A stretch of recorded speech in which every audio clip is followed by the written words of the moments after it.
Hundreds of districts in Afghanistan have fallen victim to Taliban's terror, and now a latest report by a rights commission has revealed as many as 33 people were assassinated in Afghanistan's southern Kandahar province over the past 2 weeks.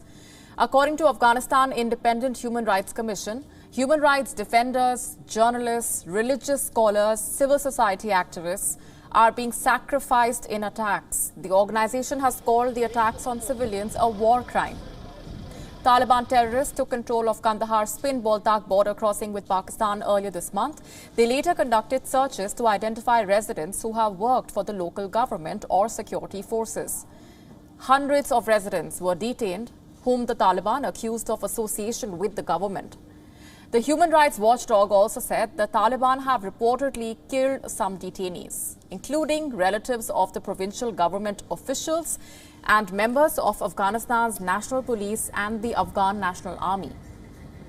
Taliban forces that control areas around Kandahar city have carried out similar searches and have evicted some residents. Local media reporting the Taliban have taken more than 300 people into custody and detained them in unidentified locations.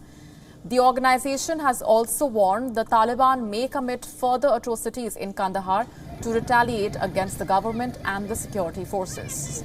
Earlier this week, there were news reports of gunmen killing over 100 civilians in the Spin Boltak district of Kandahar province. The Afghan Interior Ministry had confirmed the report, blaming the Taliban for the murder of civilians. Interior Ministry spokesperson Mirwais Tanekzai said the brutal terrorists on the order of their Punjabi bosses ambushed the homes of innocent Afghans in certain areas of Spin Boltak, looted the homes and martyred 100 innocent people. While the US is helping thousands of Afghan translators resettle in the United States, the Taliban beheaded an Afghan interpreter who worked for the US Army. Taliban terrorists traced Sohail Pardes on his way and brutally killed him. Interpreters are facing retaliation from the Taliban because of their assistance during the US war effort. The United States last week announced what it called Operation Allies Refuge to pull out interpreters from the war-torn country.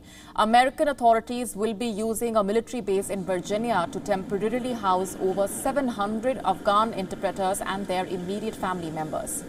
The interpreters are among some 20,000 applying for asylum under special immigrant visas.